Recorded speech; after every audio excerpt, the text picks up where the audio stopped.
Mais est-ce que vous vous êtes déjà posé la question à savoir pourquoi les pays du Golfe réussissent à exploiter leur pétrole?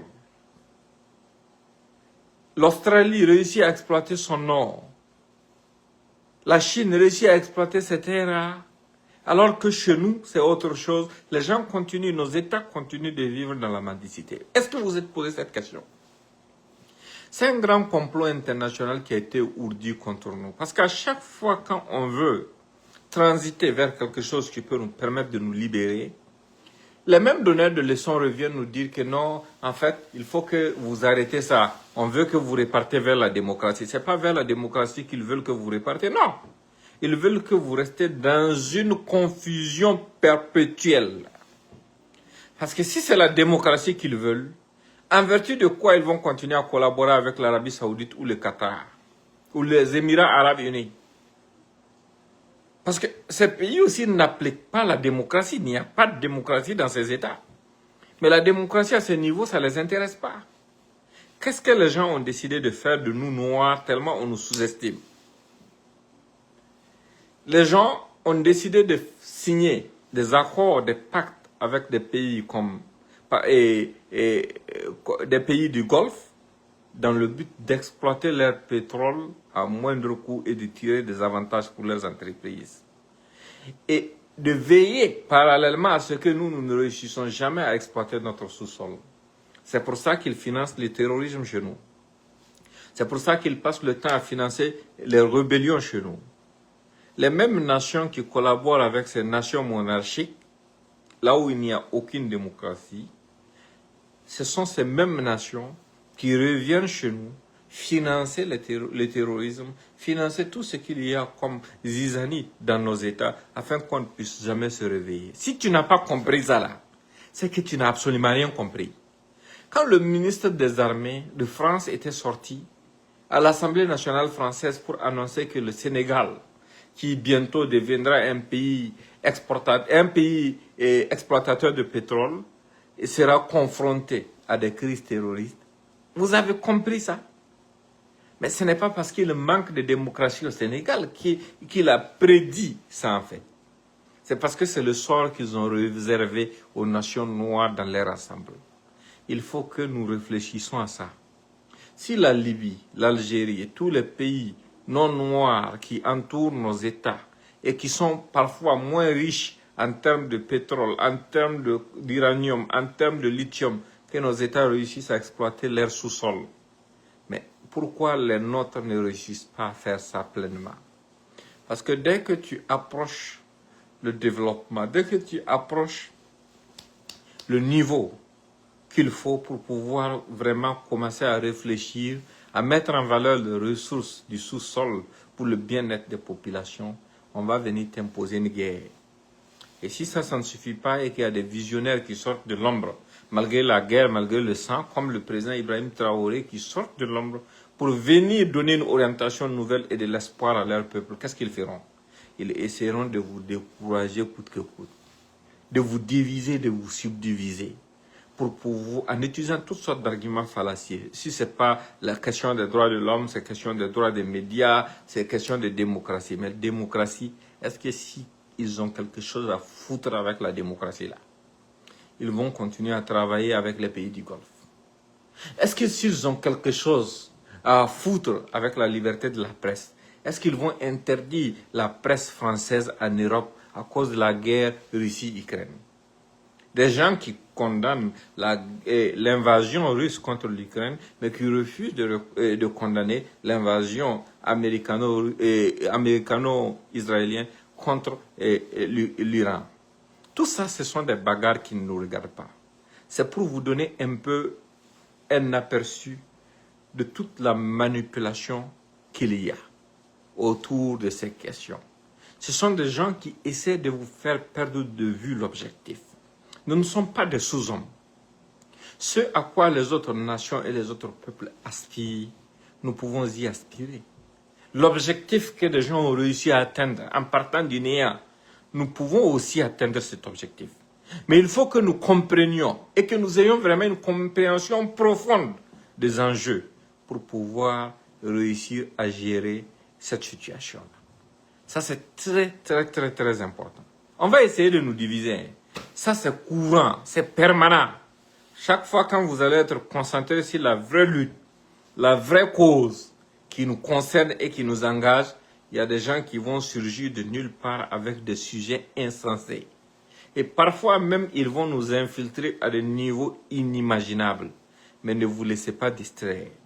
Souvenez-vous d'une chose, nous sommes engagés dans cette lutte parce que des gens ont été armés, soutenus, financés pour combattre notre peuple, pour assassiner les nôtres. C'est contre ça que nous sommes en train de nous battre. C'est ce qu'on appelle terrorisme. Des gens nous ont esclavagés, colonisés, dominés, humiliés. C'est contre ça que nous luttons. Des gens ont passé des décennies à exploiter l'uranium nigérien, presque gratuitement, au détriment du peuple nigérien, sans que le Niger ne puisse avoir une centrale nucléaire. C'est contre ça que nous luttons. Les gens, dès que le Burkina Faso avait commencé à devenir le centre de l'exploitation aurifère dans le monde entier, nous ont lancé une guerre pour qu'on ne puisse pas continuer. Dès que le Mali a annoncé la découverte de lithium, de pétrole, dans les bassins de Taoudeni, on commençait à agresser le Mali. C'est contre ça que nous sommes en train de lutter. Et personne ne va pouvoir nous défendre à notre place. Ça, il faut que vous le compreniez. Si nous jouons lâche et que pour notre petit confort d'aujourd'hui, on fait le choix de dire non, en fait, il faut que ce que je veux aujourd'hui, je le gagne. Dans 100 ans, tu ne seras pas là. Tes enfants et tes futurs petits-enfants seront là. Mais tes enfants même ne seront pas là. Mais tes futurs petits-enfants et tes futurs arrière-petits-enfants seront là. Qu'est-ce que tu veux leur léguer? De la lâcheté? Un combat qu'ils ne pourront pas gagner parce que tu as laissé les autres avoir l'avantage pour leur progéniture. C'est ce qu'il faut comprendre. Nous sommes dans un combat qui est tellement complexe et qui comporte tellement de pièges qu'il faut être subtil pour pouvoir échapper aux pièges. Ça, c'est un message important que je vous invite chacun individuellement à partager pour que ça puisse atteindre les uns et les autres. Nous ne dormons pas. On ne peut pas dormir. Parce que parfois, on se donne la permission de rire, mais on ne rit pas. Nous savons que nous sommes au milieu d'une vraie guerre. Et c'est dans ça qu'on va reconnaître les vrais hommes.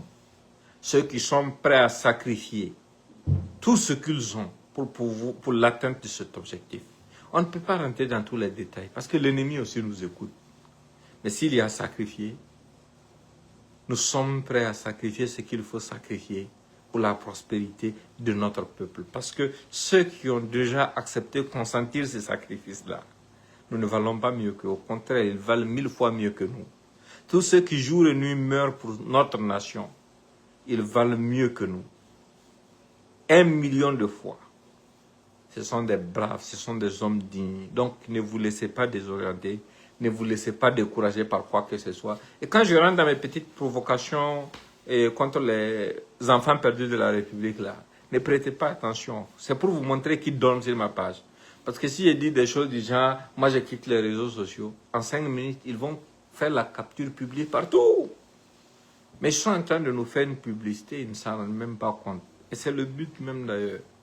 Donc, nous sommes là dans notre combat. Je vous invite à partager ce message au maximum pour que les uns et les autres puissent comprendre que...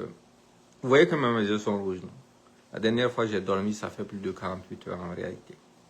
Pourquoi? Parce que nous sommes en train de travailler sur des choses qu'on ne peut pas dévoiler. Parce que si on dévoile ça, l'ennemi aussi sera au courant. Mais tout ce que vous devrez savoir est que nos dirigeants sont prêts, comme ils vous l'ont déjà démontré, à sacrifier tout ce qu'ils ont de plus cher pour que notre peuple puisse réussir à vaincre. Et nous sommes à leur côté dans cette bataille. Et nous sommes prêts à faire tout ce qu'il y a à faire pour pouvoir aider à vaincre tout ce qui mine notre société, tout ce qui empêche notre développement. Et personne ne va avoir pitié de nous. Ça, je vous assure. Absolument aucun être humain ne va avoir pitié de nous. C'est à nous de nous assumer, de ne pas être des lâches et d'être à la hauteur de l'histoire. Et nous vaincrons. Ça, comprenez-le très bien. Quels que soient les pièges ne vont pas manquer. Hein. On a vécu dans ça depuis le premier jour de l'arrivée de cette révolution jusqu'à aujourd'hui. Chaque jour, nous échappons à des pièges, des manipulations de tout genre, des gens, des loups qui se déguisent en agneaux, qui essayent de chaque fois s'aimer la zizanie, des gens qui passent par d'autres stratagèmes, qui essaient d'utiliser l'argent et autres pour essayer de nous diviser. Mais on ne peut pas être divisé. On a une conviction. On a une conviction. C'est ce que les autres n'ont pas eu de par le passé. Malheureusement. Mais heureusement aussi pour nous, parce que c'est ça qui nous a aidés à avoir cette dynamique-là, qui va faire aboutir ce à quoi le peuple dans son ensemble aspire. C'est le message que j'avais pour vous aujourd'hui. Et une dernière fois encore, je vous invite à le partager au maximum. On est à fond dedans. Hein? On est à fond dedans même.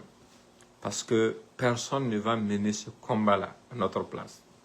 Je vous ai dit de recharger vos mégas. Dans les prochains jours, l'ennemi sera tellement dessus qu'il cherchera un trou où se caser. Mais il n'y aura pas de repère, il n'y aura pas de refuge. Non. Parce que c'est déjà trop tard pour l'ennemi. Parce que rien, absolument rien, ne pourra nous empêcher de vaincre. Absolument rien. Parce que ce combat, c'est celui du peuple. Cette révolution, c'est celui du peuple. Et ceux qui mènent cette révolution sont les fils et les filles du peuple. Et ce peuple le sait mieux que quiconque. Portez-vous bien et bonne soirée. Merci.